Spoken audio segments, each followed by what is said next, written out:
Kami dari kelompok 15 akan membahas mengenai topik Inkarnasi Allah. Nah, sebelum itu, mari memperkenalkan diri terlebih dahulu. Saya Kisha Chandra. saya Katin Kacil Sewaru. Dan saya Wian Sapadorandoro. Selamat menyaksikan. Kita masuk pada bagian yang pertama, yaitu mengenai definisi.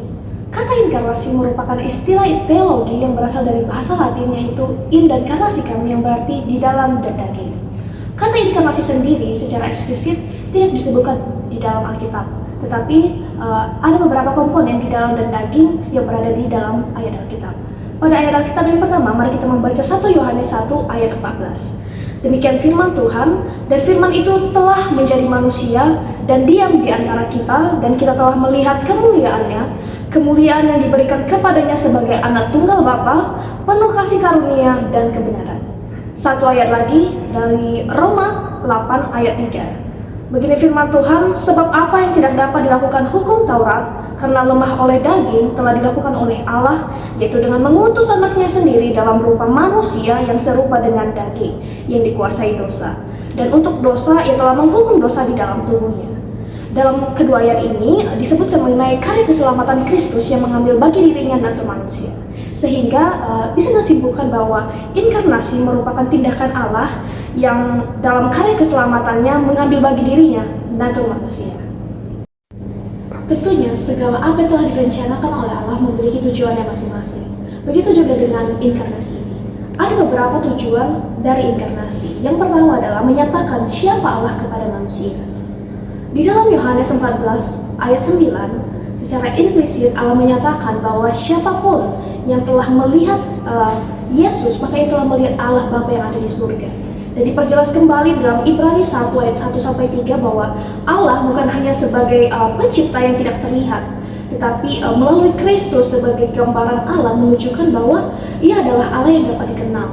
Dan di dalam buku Buffing di tahun 1996 mengatakan bahwa Kristus merupakan representasi Allah yang paling sempurna. Tujuan yang kedua yaitu menyelamatkan umat manusia dan menjadi satu-satunya yang mampu menghapus seluruh dosa manusia. Di dalam dunia ini tidak ada satupun manusia yang tidak memiliki dosa. Dan kita ketahui bahwa di dalam Yohanes 3 ayat 16, Allah dengan penuh kasihnya memberikan anaknya yang tunggal untuk menebus seluruh dosa manusia. Di dalam 1 Petrus 1 ayat 18 kita dapat simpulkan bahwa dosa manusia bukanlah sesuatu yang bisa dibayarkan dengan materi duniawi, tetapi hanya satu cara untuk menebusnya, itu melalui kematian Kristus di atas kayu salib. Di dalam bukunya, Sproul pada tahun 2023 menyatakan bahwa Yesus merupakan perantara paling efektif yang dapat menjalankan perannya dengan sempurna, yaitu mendamaikan seluruh umat manusia. Tujuan yang ketiga adalah memberikan teladan di dalam kehidupan manusia. Yesus Kristus di dalam naturnya sebagai manusia menunjukkan bagaimana harusnya manusia bertindak.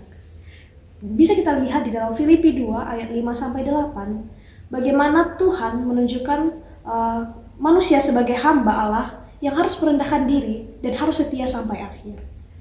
Dalam penerapannya, Allah akan turut bekerja. Ia akan menolong kita supaya bisa menjadi serupa dengan Kristus, karena kita adalah image of God.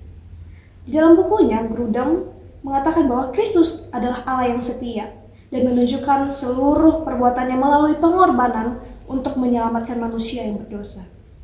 Hal ini menunjukkan bahwa Allah merupakan teladan yang paling baik, karena dia bukan hanya menunjukkan kata-kata, bukan hanya memberikan kata-kata, tetapi dia menunjukkannya dan memberikan hasil di dalam perbuatannya. Dalam konsep inkarnasi ini terdapat beberapa hal penting yang harus kita perhatikan. Yang pertama adalah Yesus memang mengambil bagi dirinya natur manusia, tetapi Yesus tetaplah Allah. Yang kedua, karena ia adalah Allah, maka ia tetap memiliki natur keilahiannya. Ia memang lemah secara manusiawi, tetapi ia tetap maha kuasa dalam natur keilahiannya. Yang ketiga, walaupun demikian, Yesus tetap mengambil bagi dirinya keterbatasan manusia. Dia tidak menggunakan natur keilahiannya untuk melepaskan keterbatasan manusia dalam dirinya. Dan yang keempat, walaupun demikian, walaupun ia mengambil keterbatasan manusia, ia melakukannya bukan karena paksaan, tetapi karena begitu besar kasihnya kepada manusia, sehingga ia mengorbankan dirinya untuk menyelamatkan seluruh umat manusia. Nah, Dari konsep-konsep inkarnasi Allah yang sudah disebutkan, kita bisa mengambil beberapa hal untuk kita implikasikan di dalam kehidupan sehari-hari kita. Yang pertama, yaitu Allah yang dekat dengan kita.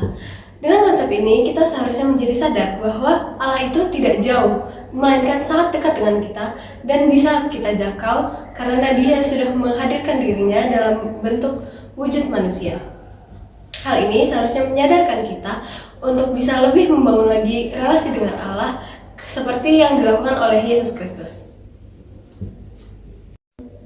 Yang selanjutnya adalah teladan hidup. Dengan peristiwa inkarnasi Yesus Kristus, Allah telah memberikan kepada kita bagaimana gambaran hidup yang Allah inginkan untuk kita jalani di kehidupan manusia ini. Dengan kita dapat meneladani kehidupan Yesus Kristus seperti contohnya mengasihi sesama, melawan keadilan, dan menjadi terang bagi dunia. Selanjutnya yang ketiga yaitu harapan akan keselamatan. Dengan kita melihat peristiwa kebangkitan dan kematian Yesus Kristus, kita dapat mengetahui bahwa Allah yang kita percaya adalah Allah yang luar biasa. Karena kita bisa melihat hal tersebut melalui karya-karyanya yang luar biasa. Sebagai orang beriman, sudah sepantasnya kita menaruh iman kita kepada Tuhan Yesus Kristus, karena dengan itu kita akan memperoleh hidup yang kekal dan pengampunan dosa. Dari implikasi-implikasi yang sudah saya sebutkan sebelumnya, beberapa hal konkret yang dapat kita lakukan adalah yang pertama yaitu berdoa. Berdoa berguna untuk kita dapat membangun relasi yang lebih dekat dengan Allah, sama seperti yang Yesus Kristus lakukan semasa hidupnya. Yang kedua adalah membaca firman. Dengan membaca firman, kita dapat mengetahui bagaimana Allah mau kita menjalankan hidup kita di dunia ini. Lalu yang ketiga, kita perlu beribadah. Beribadah adalah salah satu langkah yang dapat kita lakukan untuk kita bisa membangun relasi yang lebih dekat lagi dengan Allah. Yang keempat adalah mengasihi sesama. Kita dapat mengasihi sesama dengan tanpa membeda-bedakan latar belakang sesama kita, sama seperti yang Yesus Kristus lakukan di masa hidupnya di dunia ini. Yang terakhir adalah meminta pengampunan. Kita harus meminta pengampunan kepada Allah dan merendahkan diri kita dan mengakui semua dosa-dosa yang telah kita lakukan kepada Allah. Hal ini juga dapat membuat relasi kita dengan Allah semakin dekat. Dengan memahami konsep Allah yang berinkarnasi, guru Kristen diharapkan untuk menjadi teladan seperti Kristus, mengembangkan kehadiran kelas yang penuh kasih dan kebenaran, melihat setiap murid sebagai gambaran rupa Allah, dan mengingat bahwa guru bukan hanya mengajar secara akademis, melainkan mengajar siswa secara holistis yang sesuai dengan prinsip pendidikan Kristen. Seperti yang dikatakan pada Filipi pasal 2 ayat 5-7, hendaklah kamu dalam hidupmu bersama menaruh pikiran dan perasaan yang terdapat juga dalam Kristus Yesus, yang walaupun dalam rupa Allah, tidak menganggap kesetaraan dengan Allah itu sebagai milik yang harus dipertahankan, melainkan telah mengosongkan dirinya sendiri dan mengambil rupa seorang hamba dan menjadi sama dengan manusia. Ayat ini menegaskan kerendahan hati Allah dalam berinkarnasi. Seperti itu, guru Kristen dipanggil untuk meneladani kerendahan hati Allah dengan hadir dan melayani siswa dengan rendah hati tanpa pamrih. Dan yang kedua, seperti yang dikatakan pada Yohanes pasal 1 ayat 14, firman itu telah menjadi manusia dan diam di antara kita, dan kita telah melihat kemuliaannya, yaitu kemuliaan yang diberikan kepadanya sebagai anak tunggal Bapa yang penuh kasih karunia dan kebenaran. Di sini inkarnasi menunjukkan kehadiran Allah di tengah manusia. Guru Kristen perlu hadir di tengah-tengah siswa dengan kasih dan kebenaran, menyampaikan pendidikan bukan hanya sebagai transfer ilmu, tetapi mengajar siswa secara holistis. Dan yang terakhir, seperti yang dikatakan pada Matius pasal 28 ayat 20, dan ajarlah mereka melakukan segala sesuatu yang telah kuperintahkan kepadamu, dan ketahuilah, aku menyertai kamu senantiasa sampai kepada akhir zaman. Ayat ini mengingatkan kita sebagai guru Kristen bahwa Allah selalu hadir dan menyertai kita sebagai guru Kristen dalam menjalankan tugas mengajar kita.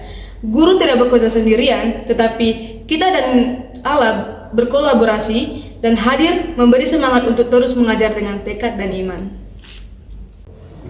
Demikian penjelasan mengenai inkarnasi Allah. Semoga apa yang telah kami jelaskan bisa bermanfaat bagi kita semua. Terima kasih. Shalom.